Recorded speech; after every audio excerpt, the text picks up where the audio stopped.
If we don't find ways to start moving tech faster, we're going to be on the wrong side of history. We're going to lose this one. Started seeing amazing kit tech in the outside. I'm like, why can't we get that into our systems?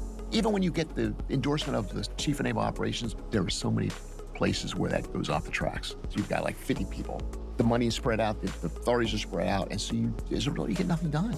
And I said, you should make me the 8th Fleet Commander. Mapping their problems, not requirements. And then when you find solutions, that 8th Fleet Commander would have the authority and money and contracts and legal authority to start buying stuff.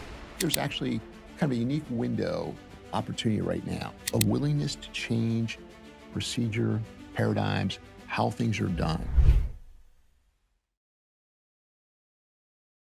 Admiral Selby, thanks a bunch for joining us here on Micro Journeys. What an awesome coincidence that we were able to do this here in Sacramento. You had family running a marathon, I believe, yesterday, no? Yeah, my son Jim, who's a lieutenant junior grade in the Navy, and as he ran, he beat his personal best. He got sub 3 hours, 2 hours and like 57 minutes and 30 some odd seconds, which he's really happy about. So yeah, it's amazing. I will live vicariously through that. As will I.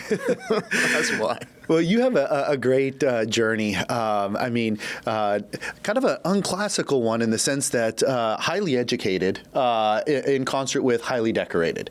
And the concert of those two things has, I think, helped to establish a lot of the future of the Navy. So nuclear engineering from Virginia Tech, and then...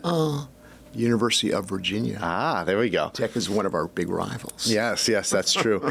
And so how did you get into nuclear engineering? So when I was a kid growing up, I'm a kid of the 60s, so I grew up watching every space launch I could turn the TV on for, right? So I was born in 63, and I got to see Neil Armstrong and Buzz Aldrin step on the moon, and I thought at that point in my life there was nothing that I would do that would satisfy me other than being an astronaut. So I wanted to be an astronaut so bad I could taste it. And that dream stayed with me till high school. So I'm in high school now, and I'm in, I don't know, history class or something. And I think over the course of the year, I progressed from the back row to the front row, and the teacher's kind of like, can you see the board? And I'm like, yeah, I'm having trouble seeing the board. And he goes, you need to go see the doctor and see what your eyes need, if you need to get glasses. So sure enough, I go to the doctor, and sure enough, I needed glasses for distance. And that, unfortunately, at the time, there was no PRK, there was no LASIK, there was no way to correct your vision. So at the time, if you weren't a fighter pilot, there was no astronaut. There was no mission specialist. There was no path to be an astronaut. And so at that point, my dream of being an astronaut was kind of crushed. And so I'm like, wow, what am I going to do with my life? I mean, this is kind of crazy to think back. I mean, I was probably all of 15 or something. I'm having these kind of life thoughts. But I just, fortuitously, I was at a friend's house in Hamilton, Virginia, which was the next town over from where I lived. And Larry Fletcher and his father, Larry Fletcher Sr., had been a submariner. And so I don't know how we got on this conversation, but we're sitting around the kitchen table, and he's just telling me stories about being a submariner. And I was just like, it's something clicked in my brain, and I was like, holy cow, that's what I'm going to do. I want to be a submariner, because it sounded, it was adventure, technology, amazing people, kind of like being in space, inner space, as it were, different. So it really just totally resonated with me, and so I said, I want to do that. And so at that point, I kind of turned my brain into, okay, how do you become a submariner? And I started reading about it, studying it, and you didn't have to be a nuclear engineer, but it just kind of made sense to me. And I thought about the Naval Academy, went and looked at it, and then my dad, just on a whim, summer before my senior year, said, well, let's go down to UVA to check out UVA. So we drive down to Charlottesville, and as soon as I got to the campus, went out on the lawn, saw the rotunda, I was like, wow, this is where I'm supposed to go. And so I just knew immediately. I applied, got in early, applied for the Navy ROTC scholarship, got the scholarship, and I'm going to UVA. And I decided to study nuclear engineering because to me, that just made sense. I met some of the professors, one in particular, Jim Kelly, who became my advisor, just an amazing man, just really, really got me excited about the whole field. And so I studied nuclear engineering there and graduated from UVA in December of 1986, commissioned an ensign, and I started my nuclear power training pipeline and never looked back. So. Now, from a submarine perspective, there's two different kinds of submarines, right? Yeah. Can you describe that a little bit? And Yeah, how? we call them fast tacks and boomers. Okay. So fast tack is a hunter-killer submarine, so designed to kind of go find other submarines, go find enemy surface action groups, designed to go sit off the coast of somebody's nation to very stealthily listen and look and learn what's going on there. And then there's boomers, ballistic missile submarines. Boomer because they carry nuclear missiles, which go boom, big boom. And so those are the SSBNs, which is the Ohio class. The new one is the Columbia class. And, we can talk about this later, but I had a hand in both the initial resourcing of the Columbia class when I was in the Pentagon, as well as signing the design specification for part of the design of that submarine when I was the Navy's chief engineer later. And that submarine is now being built. It's, I think, 60% complete right now. We'll go to sea sometime near the end of this decade and will become the mainstay of our strategic deterrent force till about the 2080s. So, oh, wow. Yeah, pretty amazing. Quite a sustainment right there with that system. Yeah. So as a nuclear engineer, how does it work in, I guess, kind of your role and position within a submarine? Yeah. Is that put you, right at the head of the sub, in the back? I guess, how does that ecosystem work? The way the submarine, and this is all Rick Erber. Rick Erber was the father of the nuclear Navy, came up with the first submarine, the Nautilus, and his philosophy, his culture, his training, regime still is, still within the submarine force, many, many years later. And really, it doesn't matter if you're an English major or you're a nuclear engineer like me. You come in, you're treated the same way. You go through the Navy's nuclear power school, which is kind of it's a class, it's a book learning part of the nuclear propulsion program, where you spend 6 months learning about all the various systems, the basics of engineering and nuclear propulsion, steam. We use steam turbines, so the Rankine cycle. You learn all the basics of engineering for a submarine. Then you go to a prototype, a land-based reactor, a real land-based reactor that is basically mocked up to look like a submarine hull inside. There's the turbines and the generators are all arranged just like they would be on a ship or submarine, and you learn to operate that, and you qualify to be what they call the Engineering Officer of the Watch, or EOW, and that is the officer who is in charge of the propulsion plant for the 6-hour watch. Sometimes they're 8 hours, but the length of time that they are on watch on the submarine, you stand that watch. And that is the first watch you stand as a junior officer on a submarine, if you're a nuke, right? And almost all the officers are nukes except for the supply officer, and sometimes the weapons, depending upon the type of submarine. So that's your first job. So your first job is kind of back aft. You'll have a division of enlisted personnel, electrical division, machinery division, chemical radiological controls division, or electronics technicians. Those are the main divisions for the propulsion plant, and you'll have one of those divisions, 10, 12, maybe 15 or so men, now women as well, that'll be in your division, and you will be that officer that's in charge of that group of personnel. And you do a couple jobs like that back aft, but your goal as an officer is to progress forward to the forward end of the boat to become what's called the officer of the deck, or the officer who's actually driving the submarine for his or her 6 or 8 hour watch or whatever length of time that they're on watch. That person is in charge of giving orders for which depth you're on, which speed, what course, different evolutions that take place on the submarine. They're in charge of making sure that they carry out whatever the wishes of the commanding officer are for their watch period. And so that's your real goal, is you want to drive the submarine, because you can't get your dolphins, which is the warfare insignia that we wear on our chest. That's the coveted thing you're trying to get. Just like pilots are trying to get their wings, submarines are trying to get their dolphins. And to do that, you've got to do your job aft, job forward, qualify officer of the deck, and then you've got to pass another board where you prove to the commanding officer that you have what it takes to be a submariner, which really means that you know enough about every single system on that submarine so that if some kind of casualty or event occurs and you're needed to pick up a fire hose or pick up a tool, you know enough that you can contribute to basically the functioning of that ship. And in fact, in a casualty, saving that ship. Floodings, fires, steam line ruptures, you have to know enough that you can actually participate. So you're not a hindrance to the crew, you're actually you're additive. You're a helpful hand. You're a helpful hand. You're additive. And that's for the enlisted men as well. The enlisted men and women also have to know kind of the ship inside out before they get silver dolphins, officers get gold dolphins. So, okay. Yeah. So as you make your progression through this, the pinnacle of this is to be the captain of the boat. Yeah, I mean, if you have aspirations for a career, and I did, as a kid, I had this crazy dream. I wanted to be on a submarine. I wanted to be a fast tack. I wanted to command one, and I wanted to do it out of Pearl Harbor and go on Western Pacific deployments. And I got to do all that, which is just like, I mean, the fact that I was like thinking that back as a 15 or 16-year-old is crazy, but I did it. So I tell people I got to live my dream. So I should tell people I'm living the dream because that's what I feel like I'm doing. So you don't work a day in your life, right? Yeah, you enjoy it all. Not all obviously great days, but in retrospect, majority of them are much better than not, and it was a good life. So as you make your progression with transitioning from the like you said, the silver dolphins to the gold dolphins and the such, how does that work in the Navy? Where is this something where one day you find out that you're in command of a submarine and then you just take over, or Now every single tour that you're on as an officer or enlisted is evaluated. You get evaluations every year that talk about your performance, how you understand the systems, how you treat other people, how you're respected amongst the crew members, and so you are ranked. You're constantly being graded and ranked.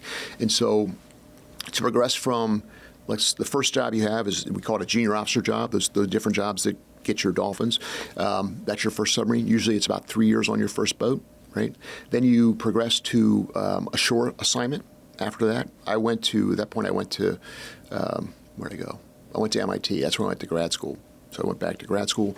You could do that. You could go to some squadron staff job. You could go to some Pentagon job. There's a number of jobs. Some people go become like ROTC instructors. There's a number of jobs that you can do as a post-junior officer, shore duty. You do that job for typically 2 years. Then you go back to be a department head. Before you're a department head, there's a screening process that says, do we want this officer to be a department head or not, right? It's a pretty high bar. I mean, that's not a low bar, but it's a pretty high percentage you get through. I don't know what the number is today, but it's upwards of 80 or more percent. There's a number of people who just self-select out, right? A lot of people do their first tour. That's usually the time that your initial commitment is up, and so many people will maybe do a post-junior officer shore duty and then just get out of the Navy. Right? Okay. So there's a number of people that do that. Those that stay that are now screened to be department heads will go back to a submarine. And there's really 3 department head jobs that you can have as a nuclear trained officer. There's the navigator, which is usually the nav ops, usually a combined job. There's the weapons officer, and there's the engineer. There's a 4th department head job, it's supply officer, but that is for supply corps officers, not for nuclear trained officers.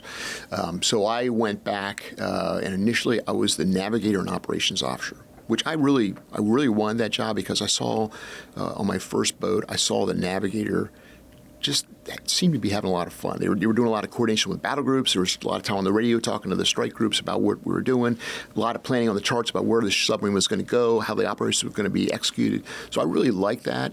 So I did that job on my second. It's not really my second boat because I had a couple boats as midshipman, which kind of count and don't count. But my second boat as a junior officer, and I loved the job. But the commanding officer came to me about 12 months in and said, "Hey, you're doing an amazing job. I'd like you to consider becoming the engineer." Oh wow! Which is really a job that I knew I kind of needed and really wanted ultimately to have. And so it worked out for me. I thought I was going to have to transfer to another boat to do that, but it turned out that our engineer was actually getting out of the Navy about 6 months from when this discussion occurred. And so we worked with the squadron, worked with the placement office, and I was able to actually stay on the same submarine and fleet up to become the engineer. Now, before we get to the engineer role here, as the navigator, I mean, a submarine, by definition, doesn't give off a lot of signals, right? You don't pick up the phone you hope not, because then something's wrong if you exactly. are. Right. So how does this communication happen? I mean, is there periods of time in order to get where you're going to go, or I guess how does that all? It depends on what what's status, what you're doing. So when you're transiting back and forth across the Pacific or Atlantic, traditionally you're going to be going to periscope depth once or twice a day to copy the broadcast, right? And you do that by getting close to the surface and putting an antenna out of the water, getting the downlink from the satellite. Or you can be shallow enough to have a wire trailing behind you that gets up near the surface, and you can collect VLF, very low frequency radio waves, and those provide it's a very low bandwidth and a very, very slow, very low baud rate, but you get enough signal that you can get the broadcast. It takes longer to collect it. You put an antenna up, you get the burst from the satellite in microseconds or seconds. Trailing it, it's going to take minutes to hours. But you can still get it. But the bottom line is you have to collect the broadcast. So you're on a tether, right? So there's an expectation that you will receive communications. You might be on a 12-hour broadcast, an 18-hour, or 24-hour. Whatever the time you're on, you've got to collect the broadcast in that time window. Say you're on a 12-hour broadcast. Every 12 hours, you got to collect the broadcast.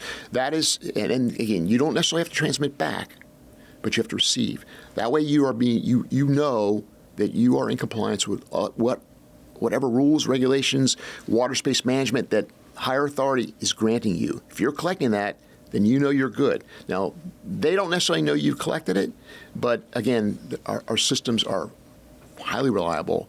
There's a very, very high expectation. So it's a one-way signal. It's a one-way signal. Now, again, there are sometimes your posture is such you can actually transmit back, send signals back. Sometimes you're asked to confirm this with a message, right? But a lot of our times underway, it's all passive. We're just receiving. And I'm assuming where it's the two-way. It's all based on proximity of where you're at, where it makes sense. What you're doing.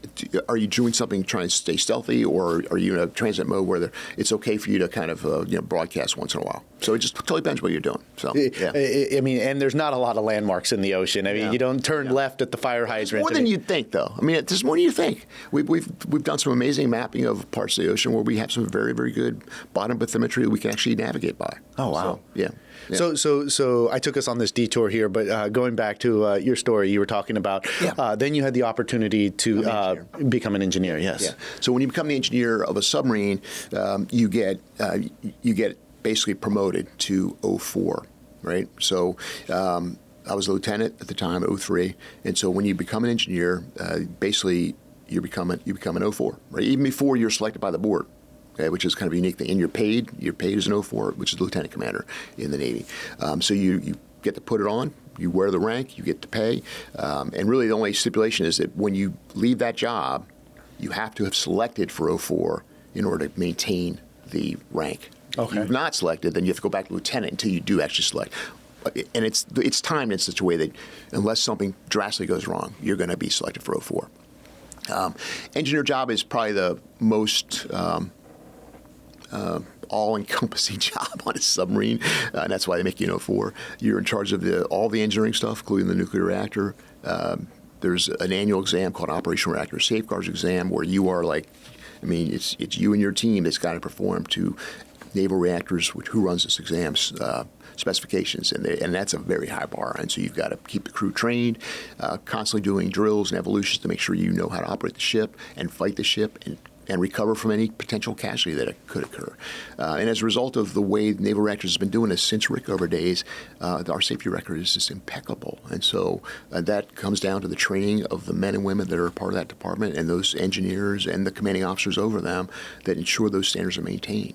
And that's something that really resonated with me, especially as just a young man, even before I was a submariner, just knowing that there was this organization that held this amazingly high standards and had done some amazing things. I wanted to be a part of that. So. And I'm assuming as an engineer on a boomer is different than the other classes of submarines. Yeah, it's different. And, we jokingly say, those of us who have mostly done fast tags, jokingly talk about the boomer guys. You know when you're going to be home for Christmas. You know your schedule for the next 2 years, right? Because it's a very set schedule. I mean, they go out in a certain number of days for patrol. They come back in. There's 2 crews, so you don't own the boat all the time. You come back and you turn the boat over to there's the blue and the gold crew. So if you're the blue crew, you come back from your thing, you turn it over to the gold crew, and then you take your leave, and then you go into training mode for several months where your ship is now out at sea with the other crew. You're back in port training, and when they come back, you get the crew back. So it's kind of, we just jokingly say it's like a halftime job. It's not. You're working your ass off all the time. Having been on a submarine, I mean, has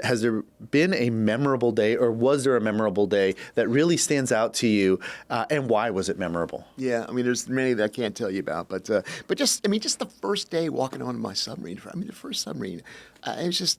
again, it'd been such a dream of mine for most of my childhood that I wanted to do this. I can still remember walking onto my first boat and just being, you walk in and there's a smell that you get, and it's amine, right, which is a substance we use to take, basically scrub the air to pull CO2 out of the air. So there's something about that amine smell that you just never forget it. Anytime you get back on a submarine, you're like, well, I'm home because I get that smell. But there's something about that first boat.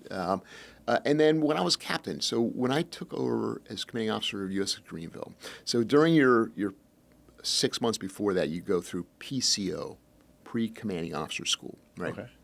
And John Richardson, who became the chief of naval operations many years after this, had been my PCO instructors. I had two, Ron Steed and John Richardson. And I remember Admiral Richardson saying to the class, he says, your boat will adopt your personality and your mannerisms within about 6 months. Right? Interesting. Yeah.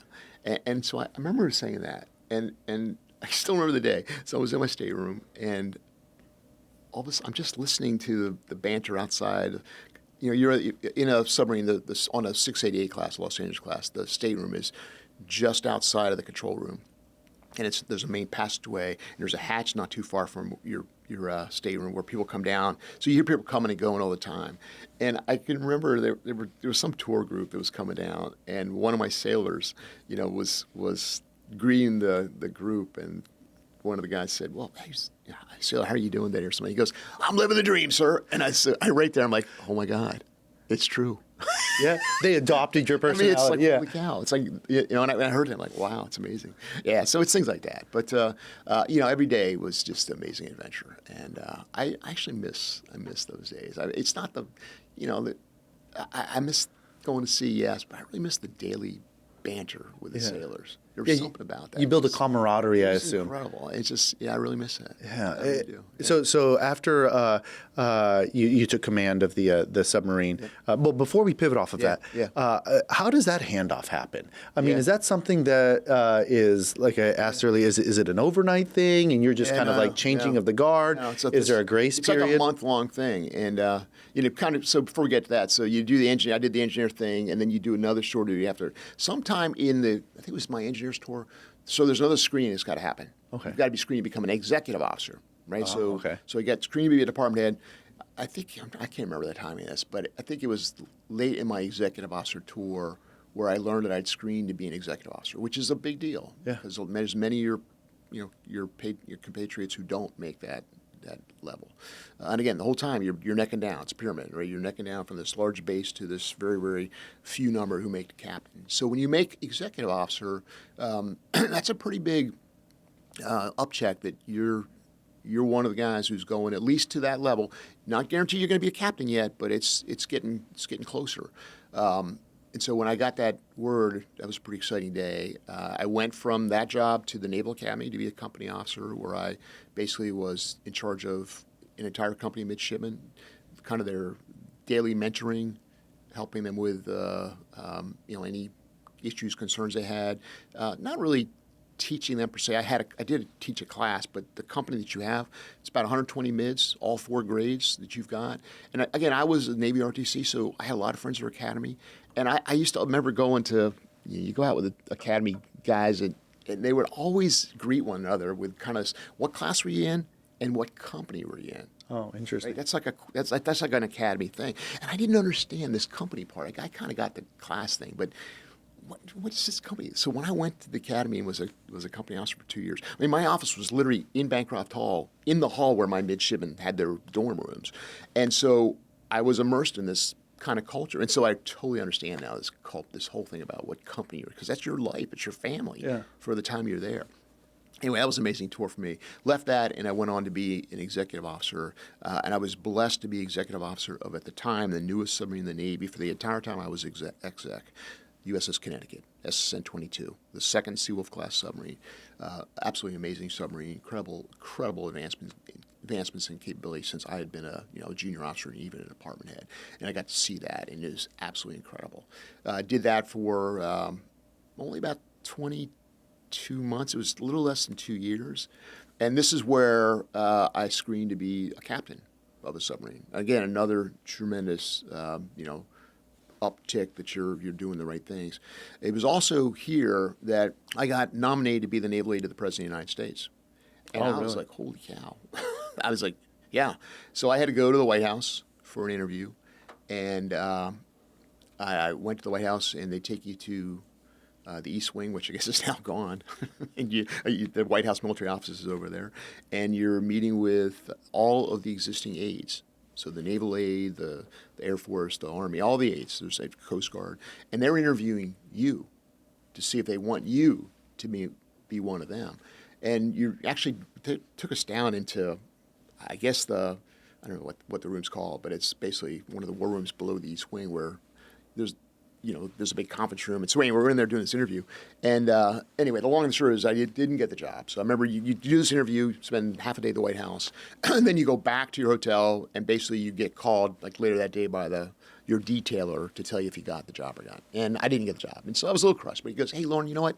Hey, this is going to turn out well for you because I'm actually going to nominate you to be the deputy director of the U.S. House of Representatives liaison office for the Navy. I was like, wow, awesome. Which had been a job that at the time, my captain on the submarine I was exec had that job many years before, or a couple years before. So anyway, I did get that job, and so I went on after exec to be this legislative liaison on Capitol Hill for 2 years, and that was a whole another amazing job. I went to I think it was 40 countries in 2 years. It was some insane. Oh wow! Including such garden spots as North Korea, Venezuela. With met Hugo Chavez, went to all the stands, Uzbekistan, Tajikistan, Afghanistan, Iraq, during the war. I mean, I went, so I took the first House Codel into Afghanistan in January of 2002. So we started. Oh, you were in the midst. Fall. Yeah. Right. Got to meet Karzai. Went back to Afghanistan 2 other times after that. Met Karzai, I think 3 times now. Amazing. Just incredible stuff. Traveling with congressmen in centers is incredible because you're not just like going to the country to sightsee. You're going to meet with the prime minister or the president or the leaders of the country. So got to do some amazing stuff in that job. Yeah, people that are influencing, shaping the world, better or worse. Yeah, I mean, and you're sitting there. And well, not only sitting there, I was with some amazing. So one of the members I traveled with was Jim Colby, and Congressman Colby from Arizona had been at the time. He was the chair of the House Appropriations Committee on. Basically, I can't remember, it's foreign operations, foreign affairs. It was a committee that ran basically the State Department, USAID's, their budgets. Right? Okay. So this guy was very influential in diplomacy. So we're seeing these meetings, and I remember, I go to these meetings, and I'm we're in Karzai, with Karzai, and I'm looking for the seat along the wall to go, just take notes from the corner. And Jim's like, no, Lorin, I want you to sit at the table. And then not only that, he would bring me into the conversation. What do you think about this? I'm like, holy cow. So I was just really blessed with some of these things I got to do. Anyway, did that for 2 years, and then I went to my first boat as captain. Well, Greenville, USS Greenville, SN 772, and that's where I was the commanding officer for about 3 years on that boat, which was incredible. And that was that point in my life. I'd wow, I've actually lived the dream. I've got to do what I wanted to do. Yeah, you went through the progression that you were hoping to go through. Yeah, well, yeah, and yes and no. I mean, I had no idea I was going to go be a company officer. In fact, I thought that was going to end my career. I mean, because at the time, it just didn't. It wasn't valued. But the time I went there, I still remember this. I was the engineer on USS Poggi in San Diego, and the Commodore, who was John Greener, who turned out to be a future CNO, had me come up to his cabin on the tender because he wanted to talk to me, and he said, "Hey, Lorin, I want you to consider going to the Naval Academy as a company officer." And I can remember having a really frank conversation with him because I had just been reading about different jobs, and this company officer job was actually recently talked about in one of the Naval Proceedings magazines, and it talked about how it wasn't a career-enhancing move and how the Navy needed to fix that. And so I was like, "Sir, I just read this article." Then it just said this is could be the end of my career. He says, no, not for you. I need you to go there to recruit submariners. We're having trouble making our numbers, and we think you'd be great. You go in there and get kids excited about this, and I think you're going to do great, and this is going to be really good for your career. And so he said, I want you to think about it this weekend. Let me know on Monday. So talked to my wife about it. We wanted to get back to D.C. area anyway, and so we said, let's do it. And it turned out to be an amazing career because not not only was it, we made our numbers, we did all the amazing things you need to do to get mids excited about being submariners and joining the force, but I ended up working for another incredible officer, Gary Roughhead, who was another future CNO. So I've had these like just crazy interactions and just fortunate bosses who mentored me and helped me move up the ranks. And I got, was it luck? There's some degree of luck in there. And yeah, clearly you make some of your own luck, but some of it's luck. At the beginning of the podcast, we talked about how your career started out with a very high technical education and the such. You had a humongous influence in a lot of the R&D technical not only advancements but also investments that came from the Navy. So after your captain stint, what happened next? Yeah, so you have to make a decision. So when you get done with your O5 command, which is what my commanding officer toward a submarine is. You're still an O5, which is a commander. So commander command is kind of one of the first big kind of gates. So when you get done with that tour, you kind of have to make a decision because you can just kind of stay on the water, what I call the waterfront track, where you would go to maybe a joint job after your command, and then you go back for 06 or captain command, which is traditionally for a submariner that stays on the waterfront track, being a commodore of a squadron of submarines. So not just being the CO of one, but now you're a commodore of 5, 6, 7, 8. It depends on the number of submarines in your squadron, right? So that's that track. I personally was not excited about that track. I thought, I just was the captain of my own submarine, right?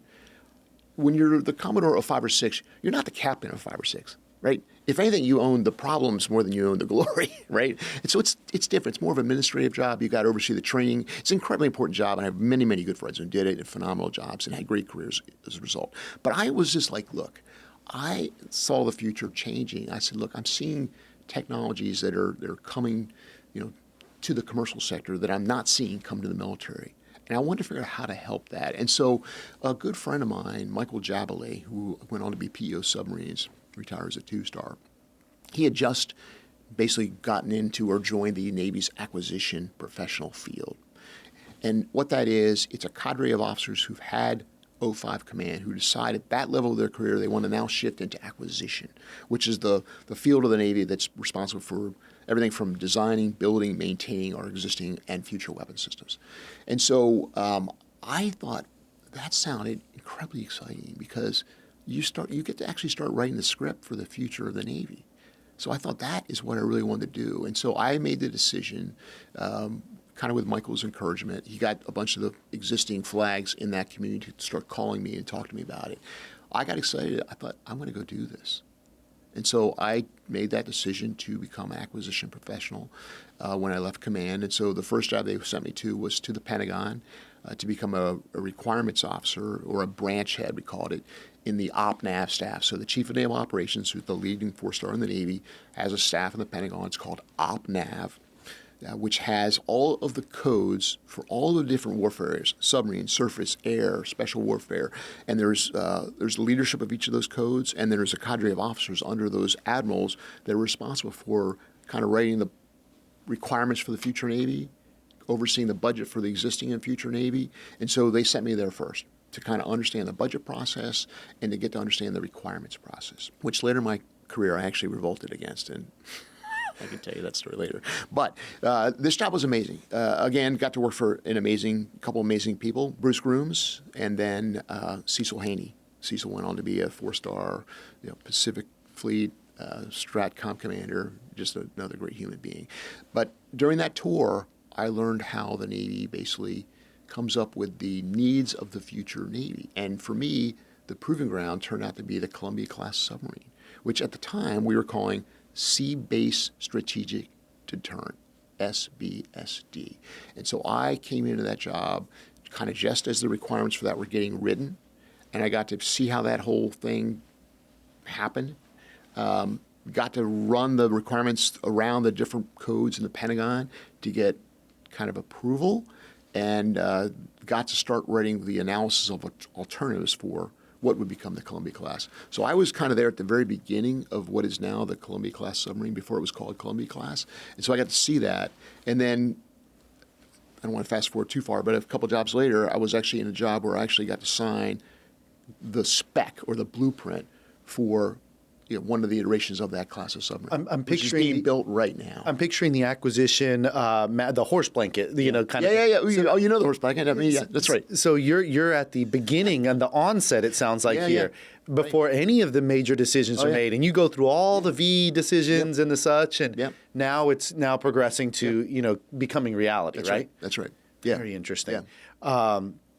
So, and I think that there's at times a lot of people that really value AOAs. Other times they kind of discredit them. Yeah. I think, and tell me what your perspective here, if done correctly, can help buy down a lot of government risk and help, with better investment strategies. Yes, but the way we traditionally have done it, to your point, so I was in the code responsible for submarine warfare in the Pentagon, doing an AOA for something we called sea-based strategic deterrent.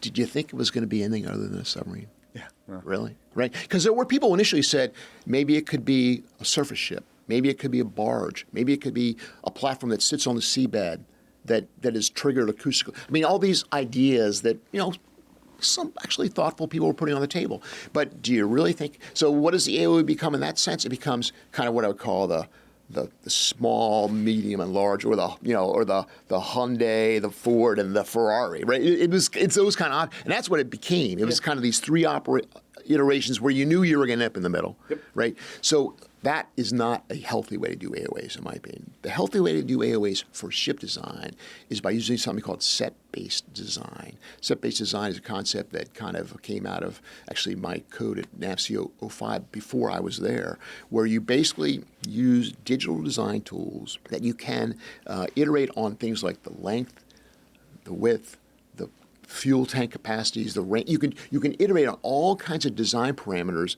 and it'll run you through what those impacts are on other aspects of the design. So I always envisioned sitting around a conference room table with the senior leaders of the Navy and being able to run the set-based design tool to show them, here are the trades. Admiral would say, I want more weapons on that thing. Okay, let's show you. Let's add 25 more missiles to show you what that does to range, speed, weight, margin for power. All those, you could do those kind of trade. You could literally do that kind of in a live setting. That's what I think the future of AOAs needs to be. So almost starting out with like a digital twin. Absolutely. And then tweaking the digital twin for all the performance parameters, mission parameters, Everything. cost parameters. That's right. And then you can start bounding things, and you can really converge on what I think. Because right now we have these what I would call rough or gross AOAs that are just very broad, and you select the choice B, A, B, or C, and then you really go into design work,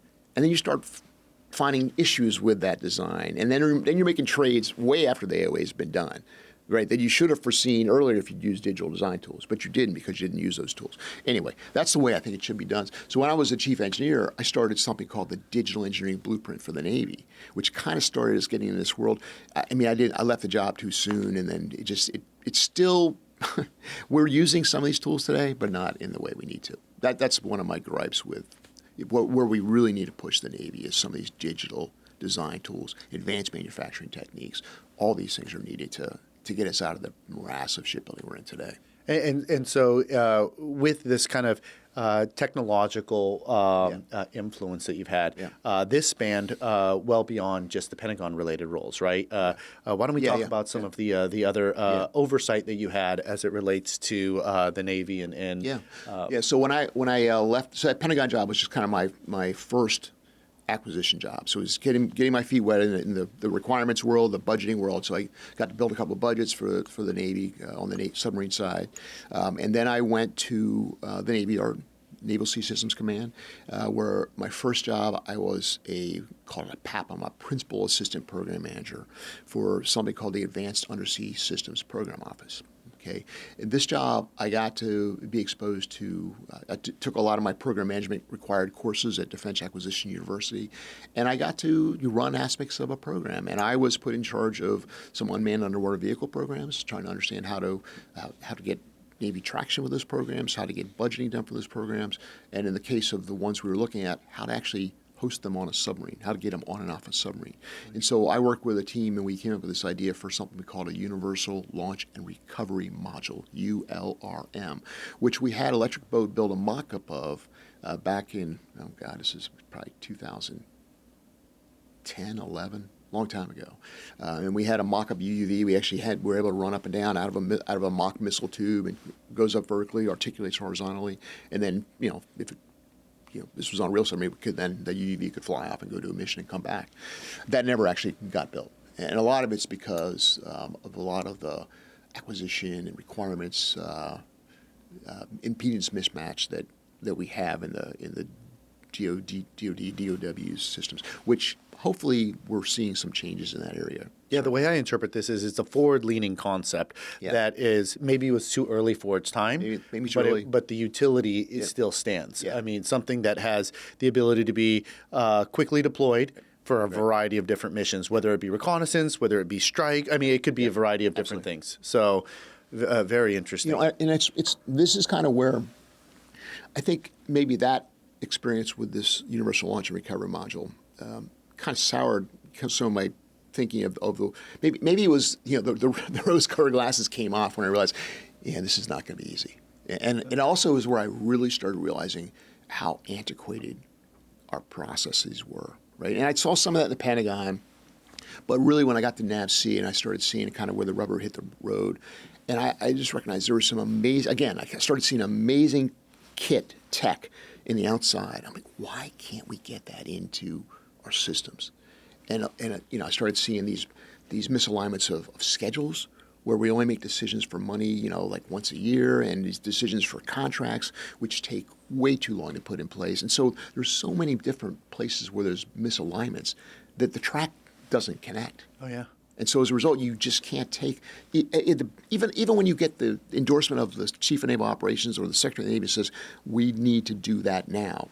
There are so many places where that goes off the tracks. Well, you think of all the different suppliers that are involved in something like this, right? Yeah. I mean, you have your big defense primes that can sustain a long-term type of thing. That's right. But as you go down to the nth tier supplier, I mean, small businesses, but some of them last 6 months, 8 months, and might have the ability to influence this, but with budgets, the way that the government deploys them and things like continuing resolution, you can evaporate an nth tier supplier like that. Well, and this is where, so in my life today as an investor, this is one of the things we're looking at, because I think there's a lot of places, you go down 4, 5, 6 tiers in the supply chain, there's a lot of great companies there that if you had a credit fund, then you could actually provide credit. And this would be small. I mean, you've got the KKRs of the world who could do like $100 million checks. I'm talking like a $2 to $5 million check.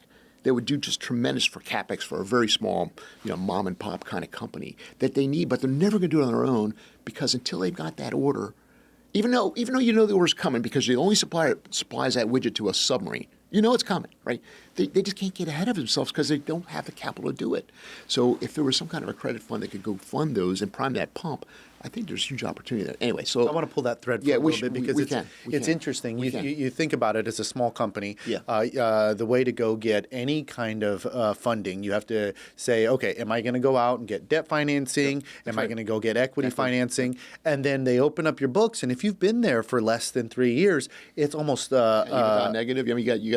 It's a challenge. So some kind of government bridge to say, look, your tech is incredible. We're willing to bet on you until we're able to go ahead and fund, and then find a way to horse trade this would be not only change, it would change the landscape for how we're able to quickly deploy technology, but it would help the grassroots for a lot of these nth-tier suppliers. And the problem, and ironically, the military, where you would think there would be a desire and a willingness to kind of put like a single person in charge of a big initiative that could do something like that.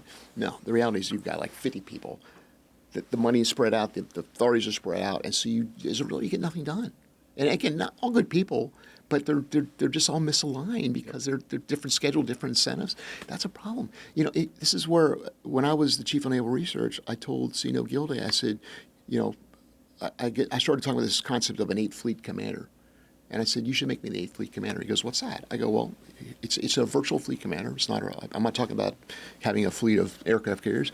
I'm talking about having the authority to work with the existing fleet commanders, the 4 stars and 3 stars, both on the Navy and Marine Corps side, mapping their problems, not requirements, problems, and then working with industry, academia, and government labs to go seek solutions, and then have enough money that you could set up experimentation venues in relevant environments where you would have real Marines and sailors come to work with and observe the tech solving the problem that their bosses say they need to be solved. And then when you find solutions, that 8th Fleet commander would have the authority and money and contracts and legal authority to start buying stuff. And you're hitting on It's, again, no, not requirements-based. He buys stuff, and he buys it right then and there and starts scaling it. You're hitting a fundamental flaw in the government right now, which is the integrator and the operator are so far disconnected. You have people that are developing all of this different type of technology, and then it hits this weird cycle of stuff where the operators are looking at them and they're saying, hey, we don't know what the integrators are doing. So there's this just natural mismatch. That's right. So, I mean, is there any kind of motivation inside of the Navy to do these kinds of things? I think Admiral Calder would love to do this kind of stuff. So, I think there's actually kind of a unique window opportunity right now. And again, I don't want to go political because a lot of people you got a lot of issues here, and we don't want to go there. But the one thing I will say, well, the way it's being done, you could argue there could be other ways.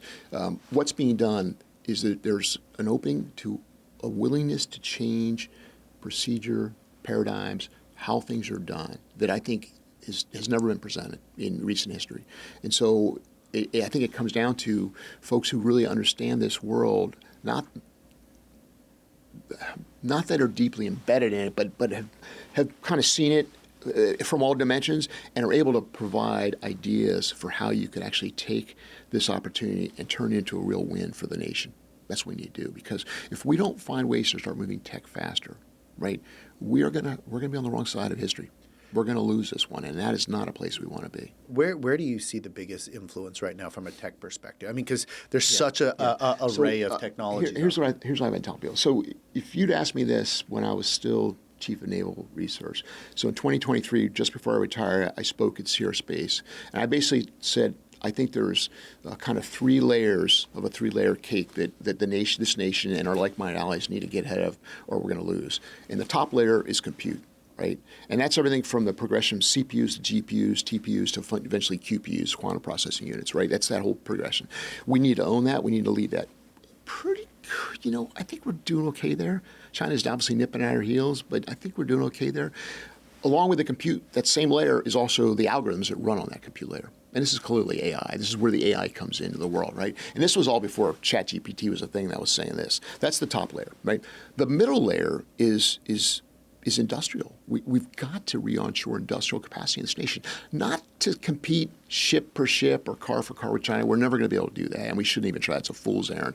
But to ensure that we are adopting digital engineering, advanced manufacturing principles, and being able to provide this nation and the world with an example of kind of the best of breed ways of designing, iterating on design, perfecting design, shifting to manufacturing and production of stuff. Because the reality is, while we like to talk to we're in a digital world, we all have stuff, which is industrial. You still got to build it. Well, that one's really key because the government, at least from my experience, was never set up to be the bill payer, right? But when you have dual use types of technologies, it helps to prop up all of our ecosystem, our technology ecosystem, so that when the government is in a down cycle, a CR or there's some kind of issue with a budget, the industry portion is still accelerating all of those types of technologies, so that when the government is ready to acquire for the appropriate mission, then those companies are still around and have refined this, have gotten a lot of the kinks out. Yeah, and that's where I think dual use and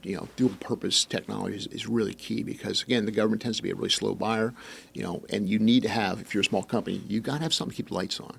So you're better off going after a commercial market initially and then shifting it. Anyway, the third layer, the bottom layer of that cake is power and energy, right? And that's everything from generation, storage, control, and I believe truly in my heart, because not just because I'm a nuke, but I think nuclear is really a critical piece of that.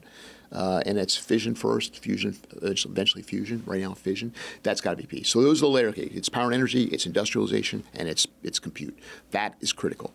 Now, here's the other way of saying it, because that's obviously everybody says, oh my God, ChatGPT and all these other large language models, that's the world we live in today. As we're building data centers, we're building power.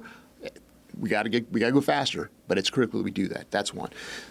Technologies in general. So when I was a chief of naval research, I deployed roughly, I don't know, $10 billion over 3 years into a lot of areas, but I would broadly say the majority of that money went into kind of 3 to 4 buckets. And those would be AI, advanced robotics, and advanced sensors, and cyber, probably cyber as well. So if you think about the world we live in today, you are now seeing the convergence of those 3 to 4 areas in just, which is going to transform the world. So robotics, advanced sensing, how that robot perceives the world around it, and AI, which will help drive its actions in an autonomous manner. That's the world we live in today. And all these unmanned surface vessels, unmanned UAVs, that's one substantiation of it. Clearly, automotive and advanced manufacturing is going to be another. And so I think if we can lead in those areas and find a way to really converge those together, we will succeed as a nation and we will continue to lead this century. If we don't, China will take up the reins. And some would argue they maybe already have.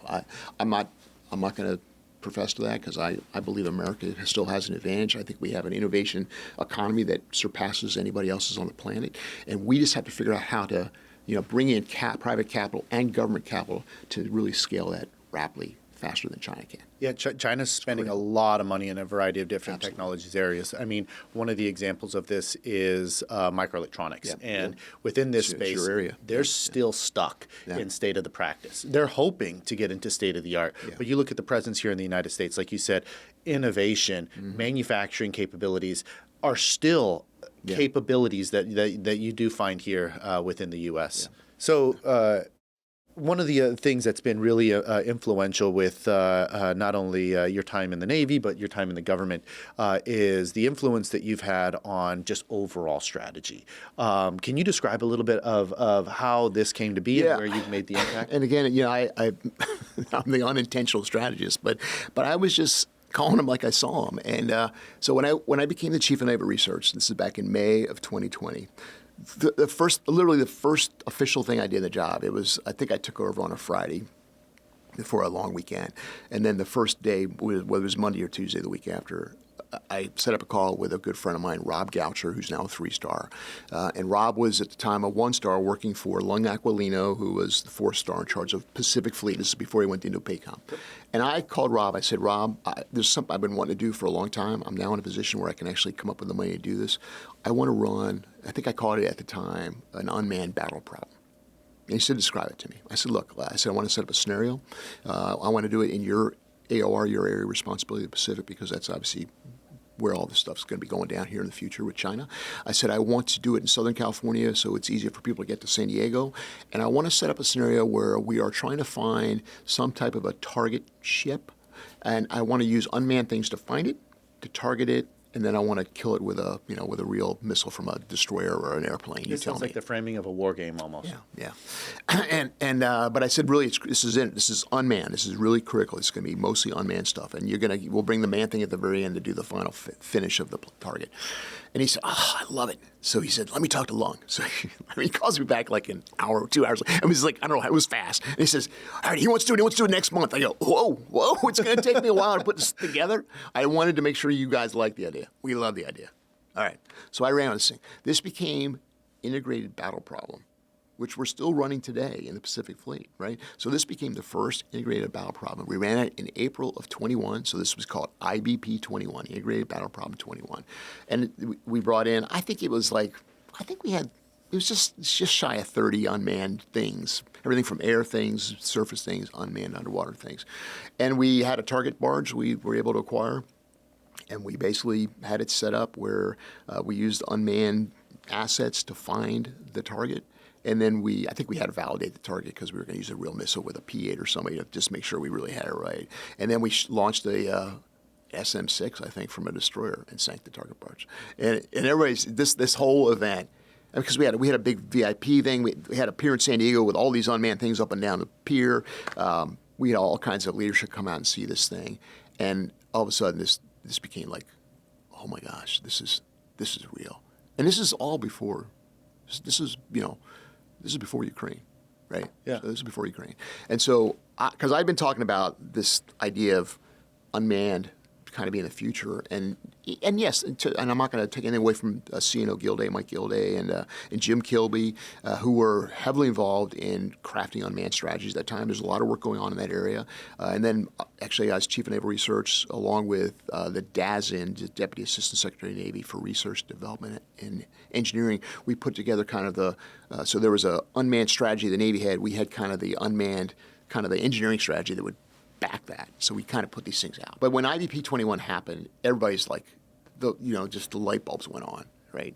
Brad Cooper called me. He was at the time at Fifth Fleet, and he said, hey, I want to stand up a task force out here, which became Task Force 59, if you've heard of that. Okay. To do unmanned in the, off Bahrain.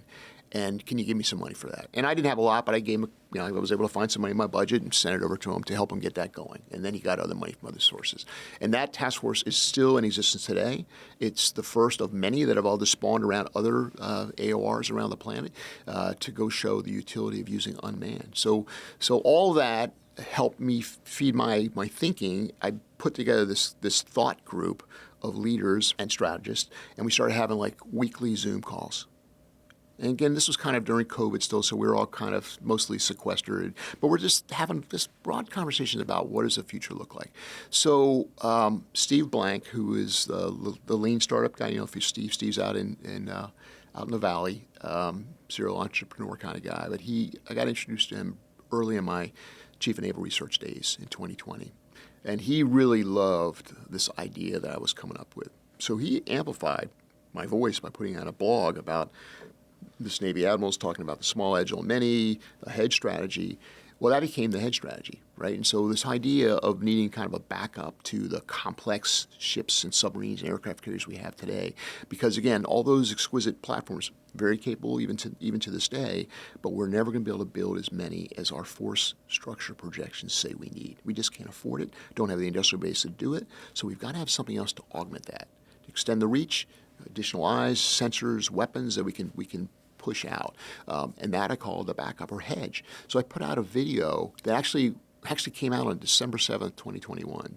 A little irony there. Yeah, but we did it. Interesting timing, right? Intentionally, and that video is on YouTube today. It's a 34-minute YouTube video that talks about this hedge strategy and what I jokingly call the small, the agile, and the many. Smaller systems and sensors, autonomous. Agile in the sense that it's physical agility, yeah, sure, but it's really more agility in the sense that I can rapidly design, iterate on design, change design, and manufacture because I'm using digital engineering principles, advanced manufacturing techniques. So I'm very agile on the ability to always have the adversary wondering what's coming out of my manufacturing facility next because I'm always changing it, right? And then many, cheaper, smaller. I can have thousands instead of dozens or tens or whatever. So that's the small, the agile, and that's the hedge strategy. One of the interesting things that's embedded into this, and we used to talk about this a lot at DMEA, is that you have your traditional warfare, but you also have your irregular warfare, the unforeseen asymmetric stuff. And that's right. And so with this agility that you're talking about, it gives you the opportunity to not be a one-trick pony. Now, if a conflict arises in somewhere that you were not prepared for, you're able to, react immediately. Versus and that agility piece is what is still keeps me excited to this very day, and why, in some ways, why I left the Navy, because I recognize that at the time I left the Navy, the Navy, really the DoD, was not in a position to have that agility. I just didn't see it being possible in the near term. Maybe today with some of the changes we're seeing, maybe. But I thought and I felt very strongly that I could get out of the Navy and I could amplify my voice because I wasn't as constrained as you are when you're in the military of what you can say. But more importantly, I can actually kind of put my money where my mouth is. And that's why I joined a group, and we have a growth equity fund called Murray Libram Capital Partners. Mary Libram is Free in the Seas, and we invest at the intersection of technology and the maritime domain to do just this, to try to find those companies, help them scale, and help get them in front of the right leadership in the Navy. And so I want to make the small, the agile, and many, the hedge strategy real as an investor on the outside, helping drive this tech into the department. Well, now you've bought down the risk of moving capital quickly, which was a concern over on the government side. Now you have the ability to make that influence. That's right. One of the I guess kind of pieces that I'd like to wrap up with and kind of close with is, you've seen the progression of the Navy. You described that the battleship was kind of the first portion, and then it went into Submarines and aircraft carriers, kind of. Yeah. Do you see a third evolution happening now with this kind of discussion that we've been having with the agility piece and the unmanned piece and the such? Do you see a next generation of this? Yeah, I mean, I think we're at a point now where we are going to see kind of this drive for hedge forces. CNO Caudle just released his CNO 3, I think it was. It's his messaging, wet messaging apparatus or his messaging paper, and he just announced the hedge strategy being kind of foundational to the Navy strategy going forward. So that's good to see. So I do see we're going to proliferate more autonomous systems and sensors to both augment existing platforms, manned platforms, as well as to kind of push and distribute them further out, wider afield, to be able to collect more information and intelligence and feed that back to the COP, the Common Operating Picture, that's used by the force commanders to make major decisions. So I do think that's coming, and I think we're at the very early days of this whole thing. And if we can unloosen some of the private capital, along with some of the government capital, change the incentives inside the building to allow some of these tech companies to have more of a pathway to get onto both existing manned platforms as well as onto these autonomous systems and sensors, and to augment that to build this entire total force that's a hedge force. I think that's critically important. But I think we're actually on the cusp of that. I really believe that. Well, not surprising that you're continuing to make an influence not only for the nation, now that you've retired as an admiral, like you did while you were. I jokingly say I didn't retire because I'm working just as hard now. I didn't retire. I graduated to the civilian sector. Oh, no, I like that. That's kind of the way I feel. Good, yeah. I did. People say, "Oh, you retired?" I go, "Yeah, I'm not retired. I mean, I'm on an airplane like every other week." So yeah. Well, I really appreciate you taking the time here on the podcast, awesome. And looking forward to continuing the friendship and not only that, but the influence that you're continuing to make. So thanks again for everything that you do. Thank you, Dan. It's been a pleasure being with you today.